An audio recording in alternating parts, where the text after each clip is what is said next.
نہ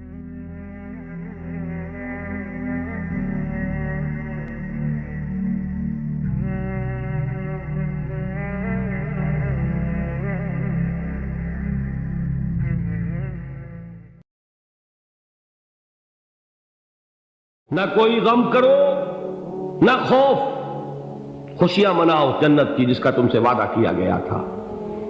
اللہ کی ربوبیت پر اطمینان جب انسان کو ہو جاتا، میرا رب اللہ ہے، ربی اللہ، انسان کے لیے نہ کوئی کھٹکا، نہ کوئی خطرہ، نہ کوئی خوف، نہ کوئی حزن۔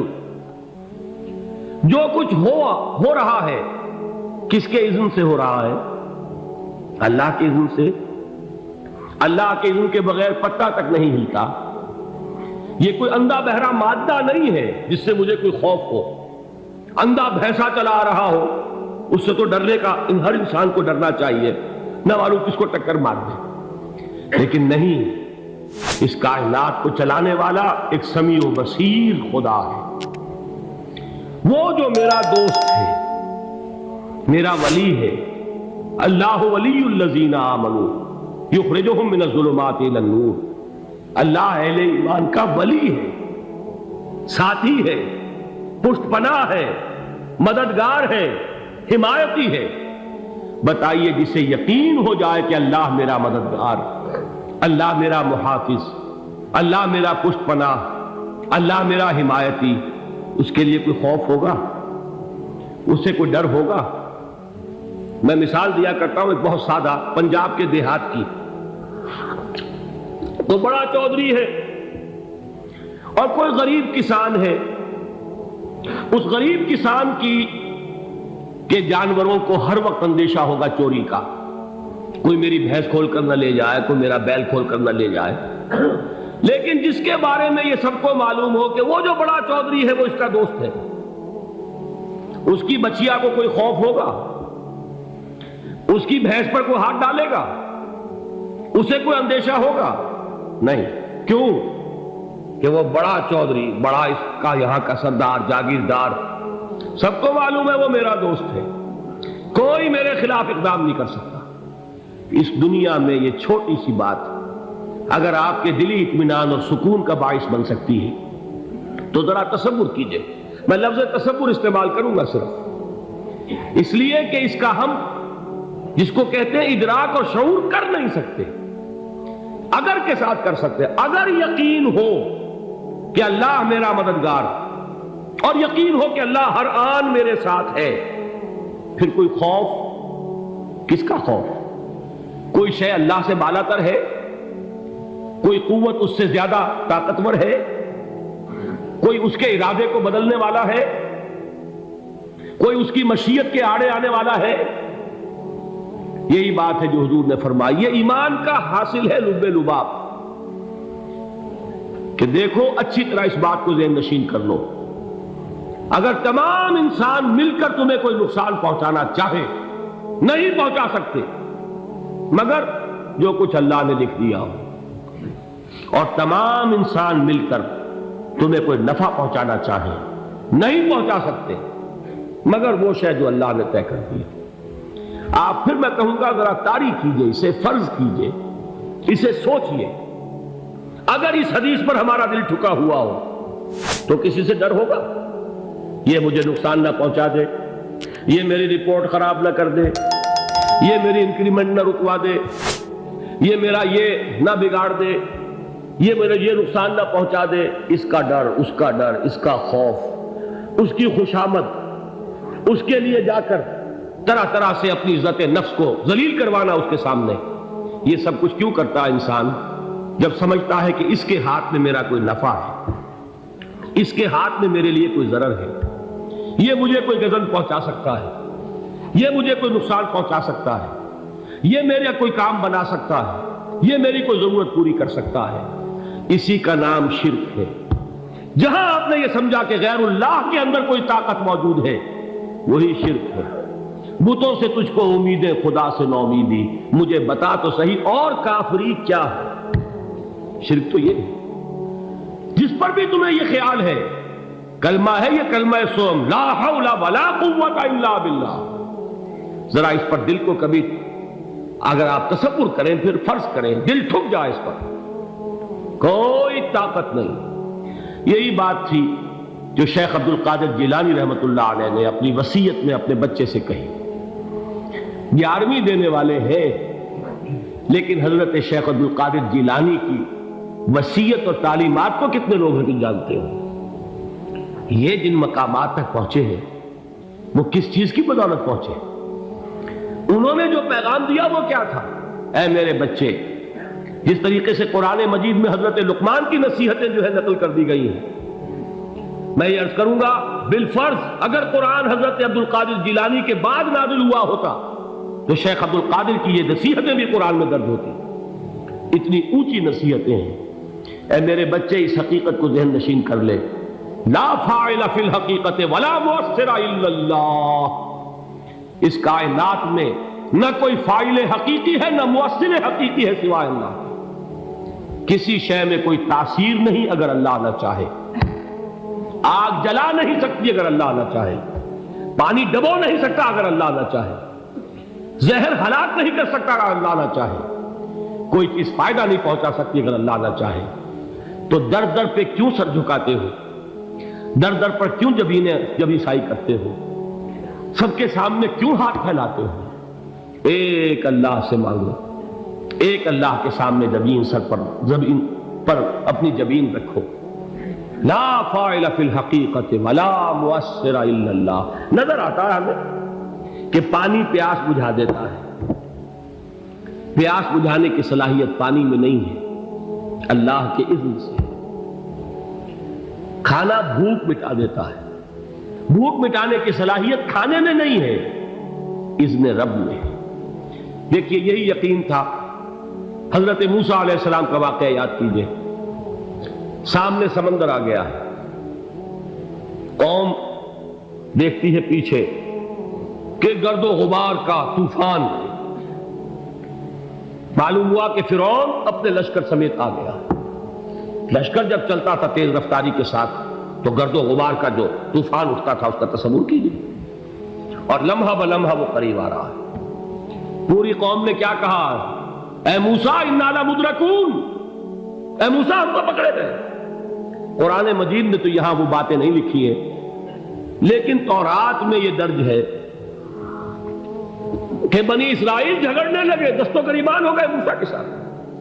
موسیٰ نے یہاں مروایا لا کر، اس سے تو ہم ہی بہتر تھے، وہاں کھانے کو ملتا تھا، زندگی تو تھی، بیگار ہم کر رہے تھے، موت تو نہیں تھی۔ اب جو کچھ ہوگا اس کا تصور کرو، جس طریقے سے ہمارے ٹکڑے اڑائے جائیں گے۔ تو لڑ رہے ہیں حضرت موسیٰ علیہ السلام سے، یہ تورات کی تفصیل ہے۔ قرآن میں صرف اتنا آیا ہے، پریشان ہو کر انہوں نے کہا انا لمدرکون، موسیٰ ہم کو پکڑے گئے۔ اس وقت موسیٰ کا جواب کیا ہے؟ کلا ان معی ربی سیہدین، نہیں، میرے ساتھ میرا رب ہے، وہ راستہ دے گا۔ بتائیے کہاں راستہ نظر آ رہا ہے؟ یہ ہے ایمان بالغیب۔ راستہ نظر نہ آئے تب اللہ پر یقین ایمان ہے۔ جیب میں پیسے ہوں اور تب دل کو اطمینان ہے تو ایمان کس پر ہوا؟ پیسے پر، اللہ پر نہیں۔ جب وسائل و ذرائع نہ ہو اور پھر یقین ہو کہ اللہ مسبب الاسباب ہے، وہ اسباب کا پابند نہیں ہے، وہ اسباب کا محتاج نہیں ہے، اسباب اس کے محتاج ہے۔ اگر یہ یقین ہے تو اللہ پر ایمان ہے، یہ نہیں ہے تو تمہارا ایمان اسباب پر ہے، وسائل پر ہے، ذرائع پر ہے، مادیات پر ہے، اللہ پر نہیں۔ اس وقت کہاں راستہ تھا؟ کوئی راستہ تھا؟ سمندر ہے اور ادھر سے لشکر آ گیا ہے۔ کلا ان معی ربی سیہدین۔ اب دیکھیے ایمان کہہ دینا آسان ہے، ہوا معکم اینما کنتم، جہاں کہیں بھی تم ہوتے ہو اللہ تمہارے ساتھ ہوتا ہے، لیکن اس کا یقین قائم ہو جائے تو زمین و آسمان کا فرق واقع ہو جائے۔ یہی بات ہوئی حضور کے ساتھ۔ غار ہے، چھپے ہوئے ہیں محمد رسول اللہ اور آپ کے وہ یار غار ابو بکر صدیق رضی اللہ تعالی عنہ۔ اقبال نے حضرت ابو بکر کی شان میں چند اشعار کہیں صرف، لیکن واقعہ یہ ہے کہ بھاری بھاری نظموں پر اور قصیدوں پر بھاری، طویل ترین نظمیں اور قصیدے ہوں، ان پر بھاری ہے۔ ہمت ابو بکر کی ہمت جو ہے، کشت ملت را جو ابر، جیسے بارش سے کھیتی اپجتی ہے، ابو بکر کی ہمت اور عزیمت اس امت کو اسی طرح سینچنے والی ہے۔ ثانیے اسلام و غار و بدر و قبر، وہ دوسرے تھے اسلام میں، دوسرے پہلے کون تھے؟ انا اول المومنین، حضور فرماتے سب سے پہلا ایمان لانے والا میں، دوسرے ابو بکر۔ ویسے ہمارے ہاں یہ چلتا ہے اختلاف، حضرت علی پہلے ہیں کہ حضرت ابو بکر پہلے ہیں، لیکن اس میں بڑی خوبصورت تطبیق قائم کی ہے علماء نے، اور بہت صحیح ہے۔ چار کے بارے میں فیصلہ ہی مت کرو کہ کون پہلے، ان کی ایک عجیب تقسیم کر دی ہے۔ آزاد مردوں میں، بالغ مردوں میں سب سے پہلے ابو بکر، بچوں میں سب سے پہلے علی، خواتین میں سب سے پہلے خدیجہ، اور غلاموں میں سب سے پہلے زید بن حارثہ۔ بڑی پیاری تقسیم ہے، یہ چاروں ہی پہلے ہیں، ہر ایک کے لیے اولیت ہے۔ اور واقعہ یہ ہے کہ اگر زمانی اعتبار سے تعین ہوگا تو پہلے خدیجۃ الکبریٰ آئیں گی رضی اللہ تعالی عنہ۔ کسی اور سے بات کرنے کی نوبت بعد میں آ سکتی ہے، پہلے تو اہلیہ محترمہ سے بات ہوئی، آتے ہی پہلی وحی ہوئی ہے، ابھی تبلیغ کا حکم نہیں تھا۔ کس کو بتایا واقعہ؟ ابھی اپنی نبوت کی تبلیغ کا تو حکم ہی نہیں آیا۔ واقعہ کس کا ہے؟ وہ خدیجہ کا ہے۔ جب کہا ہے کہ خشیت علی نفسی، مجھے اپنی جان کا اندیشہ ہے، تو کیا جواب دیا خدیجہ نے رضی اللہ تعالی عنہا؟ وہ صدیقۃ الکبریٰ ہے۔ صدیقات جو ہے خواتین، ان میں چوٹی پر خدیجۃ الکبریٰ ہے رضی اللہ تعالی عنہا، اور صدیق جو مرد ہیں ان میں صدیق اکبر ہے ابو بکر صدیق رضی اللہ تعالی عنہ، لیکن صدیقات میں چوٹی پر۔ جب حضور نے فرمایا خشیت علی نفسی، کیا فرمایا، کیا عرض کیا، کیسے تسلی دی؟ نہیں نہیں، اللہ آپ کو ضائع نہیں کرے گا، آپ غریبوں کے ہمدرد ہیں، آپ مساکین کے تکالیف رفع کرنے والے ہیں، آپ بیواؤں کی سرپرستی کرتے ہیں، آپ مسافروں کی خدمت کرتے ہیں، اللہ آپ کو ضائع نہیں کرے گا۔ یہ یقین ہے اس خاتون کے اندر۔ خیر وہ ایک علیحدہ بات ہو جائے گی۔ میرے دل پر حضرت خدیجہ رضی اللہ تعالیٰ عنہ کی شخصیت کا بڑا گہرا نقش ہے، جو وہ کوئی اور ہی وقت اور موقع ہوا تو بیان ہوگا۔ بہرحال اقبال نے ایک مصرے میں جو چار اولیتیں جمع کر دی ہیں، ہمت او کشت امت را چو ابر، ثانی اسلام و غار و بدر و قبر۔ اسلام میں حضور کے بعد پہلے کون؟ ابو بکر۔ غار میں حضور کے ساتھ کون؟ ابو بکر۔